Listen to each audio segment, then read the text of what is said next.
अभी की सूरत हाल ये है कि स्टेबिलिटी बनी हुई है और पूरी एडमिनिस्ट्रेशन, उसमें जो मेडिकल डिपार्टमेंट है, बाकी हमारे डिफरेंट डिपार्टमेंट्स और लोग जो इसके साथ जुड़े हुए हैं कोविड की मैनेजमेंट के लिए, सब अपना काम कर रहे हैं। और जो पॉजिटिविटी रेट है वो भी लो हुआ है। और इस दौरान पिछले एक हफ्ते में जो लॉकडाउन ईज़ हुआ है उसमें हमने पूरी कोशिश की है, स्ट्रिक्ट इंस्ट्रक्शन इशू की गई हैं कि लोग जो हैं वो बिहेवियर कोविड का पालन करें। और फ़ाइन इंक्रीज़ किया गया है क्योंकि बड़ा इम्पॉर्टेंट है कि लोग इस चीज़ को ऑब्ज़र्व करें, क्योंकि जैसे जैसे आपका लॉकडाउन ईज़ होगा, रिस्ट्रिक्शंस ईज़ होंगी, टेंडेंसी होगी लोगों की बाहर आने की, क्योंकि बड़े सारे ऐसे लोग हैं जो इकोनॉमिक एक्टिविटीज़ छोटी बड़ी से जुड़े हुए हैं, उनका जो निर्वाह है वो इसी पे डिपेंड करता है, तो उनका आना लाजमी है। लेकिन इसके साथ ही साथ लोगों का जो कोविड अप्रोप्रिएट बिहेवियर है उसका पालन करना बड़ा ज़रूरी है, क्योंकि हम एक ऐसी स्टेज पे आए हुए हैं यहाँ से हमें और इम्प्रूवमेंट चाहिए। ऐसा नहीं है कि हम फिर डिक्लाइन की तरफ बढ़ जाएँ, उसके लिए बहुत इंपॉर्टेंट है, ये रिस्पॉन्सिबिलिटी हर किसी के में जहन में होनी चाहिए।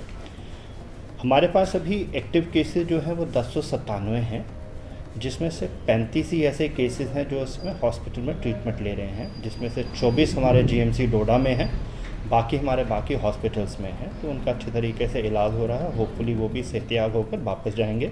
बाकी बचे हुए लोग होम आइसोलेशन में हैं और उनको हम कांटेक्ट कर रहे हैं, डेली बेसिस पर कांटेक्ट हो रहा है। इसके अलावा उन्हीं की सहूलियत के लिए गवर्नमेंट ने 5 बेडेड पंचायत लेवल पे कोविड केयर सेंटर का आदेश दिया था, तो उस आदेश का हमने इम्प्लीमेंट किया है ग्राउंड पे।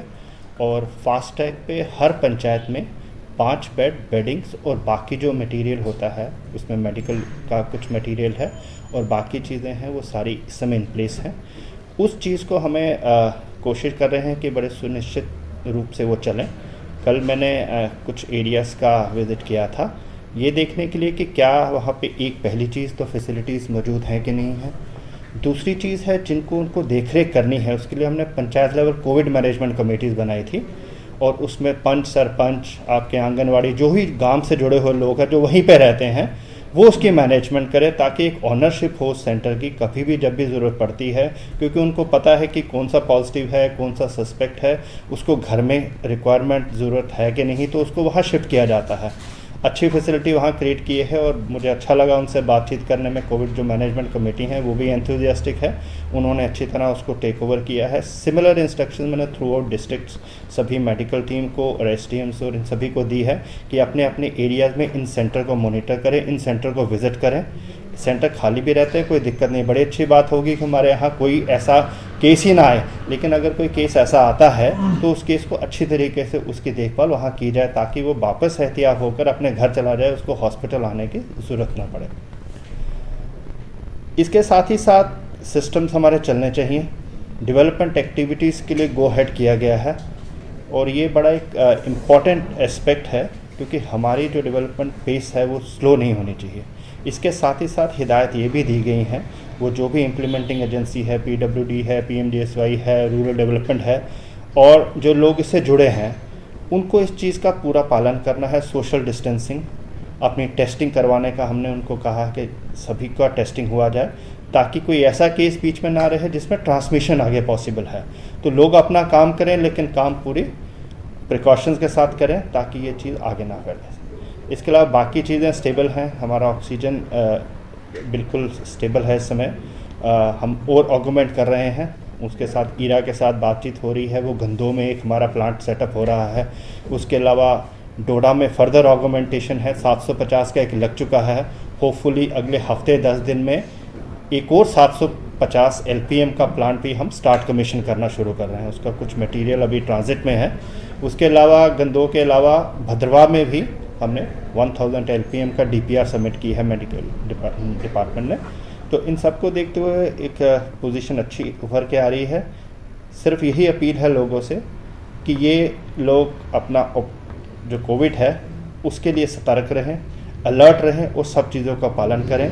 वैक्सीनेशन के लिए आगे हैं, वैक्सीनेशन के लिए हमने बड़ी टीमें मोबिलाइज़ कर दी हैं। हर जगह से, वो चाहे मीडिया हो, रिप्रेजेंटेटिव हो, सब अपनी अपनी तरफ से अपील कर रहे हैं लोगों को। बस लोगों को ये करना है कि वो आके हमें बताएं, अगर किसी दूर दराज एरिया में भी है तो वहाँ से जहाँ जहाँ से लोग आना चाहते हैं वहाँ आ सकते हैं। हम वहाँ स्पेशल कैंप भी लगा रहे हैं और उसके लिए इंस्ट्रक्शन भी इशू की है। जहाँ जहाँ एरिया में अभी तक नहीं पहुँच पाए हैं वहाँ अगले हफ्ते में सभी टीमें पहुँच जाएंगी। हमारी कोशिश है जून के एंडिंग तक हमारी ये सैचुरेशन आ जाए जो 45 से ऊपर है। बाकी 18 और 45 के ऊपर का भी काम जो प्रायोरिटी ग्रुप्स हैं उसके लिए लिस्टें स्टार्ट हो गई हैं बननी, ताकि जैसे हमारा अगले फेज़ में डोडा का नंबर आएगा तो हम उसको भी बड़े एंथुसियास्टिकली स्टार्ट करेंगे। वो मैं उनसे रिव्यू एक कर लूँगा, उनको पास ऑन कर दूंगा इंस्ट्रक्शन। आपकी बात ठीक है, ये चीज़ें सारी यहाँ पे सिटी से दूर हों या यहाँ भी अवेलेबिलिटी है, वहाँ कंट्रोल्ड वे में जो प्रोटोकॉल है उसके हिसाब से डिस्पोजल किया। मार्केट खुलने से एक टेंडेंसी प्रोपेंसिटी लोगों की हो जाती है। कुछ ऐसे लोग हैं जो ऑब्ज़र्व नहीं करते हैं। बड़े सारे लोग मैंने देखे हैं अच्छे तरीके से मास्क पहन रहे हैं, अपना पालन करते हैं, उनको इस चीज़ की सेंस ऑफ रिस्पॉन्सिबिलिटी है। लेकिन बाकी लोग कहीं ऐसे हैं जो इस चीज़ को बिल्कुल ही तहस नहस कर देते हैं। उसके लिए टीमें बनाई गई हैं एनफोर्समेंट की। मैंने देखा है पिछले 3-4 दिन के अंदर अंदर हमारा फ़ाइन काफ़ी इंक्रीज़ हुआ है। मैं रोज़ इवनिंग में रिव्यू करता हूँ पुलिस के साथ भी और हमारे मजिस्ट्रेट के साथ भी। काफ़ी फ़ाइन इम्पोज़ हुआ है, लेकिन और इंस्ट्रक्शंस हैं उनको कि इम्पोज़ फ़ाइन और कीजिए। फ़ाइन इम्पोज़ करने का ये मतलब नहीं है किसी को तंग करना। फ़ाइन इम्पोज़ करने का ये मतलब है ताकि एक मैसेज पास ऑन हो उन लोगों के लिए जो लोग इसको जानबूझ के या अपनी सेंस ऑफ रिस्पॉन्सिबिलिटी को नहीं समझ के ये कर रहे हैं, क्योंकि पूरे का पूरा एरिया फिर उस चीज़ में आ जाता है। उस प्रिकॉशन ना लेते हुए वो डेंजर की स्थिति में आ जाता है। जो आइसोलेशन सेंटर है बेसिकली ट्रीटमेंट सेंटर नहीं है वो, उसमें कोई ऐसी मेडिकल का कोई इक्विपमेंट या ऐसी चीज़ें नहीं है। वो सिर्फ एक घर का माहौल देने के लिए उन लोगों के लिए। गांव में नॉर्मली क्या होता है कि बड़ी मुश्किल से एक कमरा बड़ों के पास होगा, ज़्यादा से ज़्यादा 2 कमरे होंगे, किसी के पास टॉयलेट एक होगा, मुझे लगता नहीं एक से ज़्यादा भी टॉयलेट होते हैं। तो जब किसी को आइसोलेट करना होता है उसका पहली चीज़ तो ये है कि अपनी इमीडिएट फैमिली से वो आइसोलेट हो जाए ताकि उसकी ट्रांसमिशन फैमिली के अंदर ना फैले। दूसरी ये चीज़ है सोसाइटी के अंदर ना फैले। तो जब वो घर में एक ही कमरे में रहेंगे, जब उसके पास कोई साधन होगा नहीं दूसरे कमरे में रहने, तो आइसोलेशन फिजिबल ही नहीं है। तो उस चीज़ को देखते हुए पंचायत लेवल पे हमने ये 5 बेडेड सेंटर खोले थे और 5 ये पाया गया था सफिशेंट है पंचायत लेवल। जिस हिसाब की हमारी पॉजिटिविटी रेट है आज, अगर 1097 केसेस हैं हमारे, तो आप एवरेज मिला के देखिए 4-5 केस हर पंचायत से आए हुए हैं, वो होम आइसोलेशन में है। उनमें से कोई एक आधा केस अगर कोई चाहता है, नॉर्मली तो लोगों का यही होता है कि घर जैसा भी हो कोशिश करते हैं घर में ही रहें, लेकिन अगर ऐसी फैसिलिटी है, अच्छी फैसिलिटी है, हर जगह इंस्ट्रक्शन दी गई हैं। 5 बेडेड का है, वहाँ अगर पर्सन आता है कोई तो उसके लिए मैनेजमेंट कमेटी है, वो वहाँ रहेगा। पल्स ऑक्सीमीटर वहाँ पे हैं, कोविड किट है, बाकी दवाइयाँ हैं। नियरेस्ट मेडिकल ऑफिसर जो है उसके साथ लिंक किया है, सब सेंटर हो, NTPHC हो, PHC हो, उसका डॉक्टर अवेलेबल है वहाँ पे ऑल कॉल पे।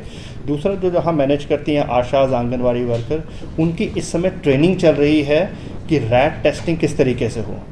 मटेरियल वहाँ मौजूद करा दिया गया है, बड़ी जगह पे वो ट्रेन हो गए हैं। कल मैंने देखा एक जगह ट्रेन हो चुकी थी और बाकी जगह पूरा सिस्टम 2 में से जो मैंने देखा, तो उनका एक शेड्यूल चल रहा है ताकि हमारा जो गांव के अंदर पंचायत के अंदर ही टेस्टिंग की फैसिलिटी हो और टेस्ट कराने वाले भी अवेलेबल हो, ताकि किसी को कोई सस्पेक्ट होता है तो उसको बड़ी दूर ना जाना पड़े, ना किसी टीम को वहाँ बुलाने की ज़रूरत पड़े। सर आपने देखा हम बाकी सारी जगहों पर मीडिया को जो वैक्सीन लग चुकी है, अभी तक हमारी इतनी लेट क्यों कराया जा रहा है?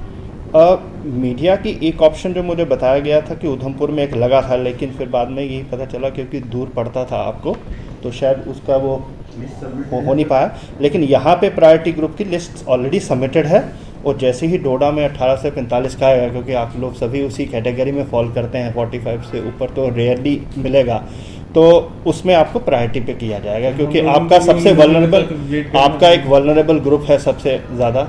जिस तरह हम काम कर रहे हैं, आप काम कर रहे हैं, सबसे ज़्यादा हम अपनी बाकी चीज़ें पीछे छोड़कर पब्लिक में आ रहे हैं, पब्लिक को अपील कर रहे हैं, मैसेज प्रोपोगेट कर रहे हैं, तो आपको प्रायोरिटी पे किया जाएगा।